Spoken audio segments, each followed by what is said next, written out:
All new this morning, the National Weather Service confirming a possible tornado touchdown in Delaware County. Fox 24's Chris Fry live in Cherokee County, a county where that tornado also touched down in. Chris. Caitlin, good morning to you. And as you can see behind me, the devastation is quite evident as these storms hit this small rural area near the Cherokee, Delaware County line right before 11 p.m. last night. I will take a step out of frame. And as you can see, this mobile home has extensive damage along with the house next door. We've been with the Twist family all morning long. The son Twist, his name is Greg Twist. He resides in the mobile home. The elder Fred Twist lives in the home right to, I guess, my left. And then they have another son also across the highway that also suffered a lot of damage.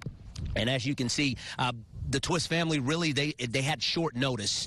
They had phone calls and alerts minutes before the tornado hit, and really their description it was really loud. And you hear descriptions all the time of a freight train. They said it was really loud and it didn't stop. It seemed like it was forever, but as it passed, they were able to come out of their homes to check on their loved ones. Everyone, as you can see, walking around surveying is okay. I also spoke with Delaware County Sheriff's officials.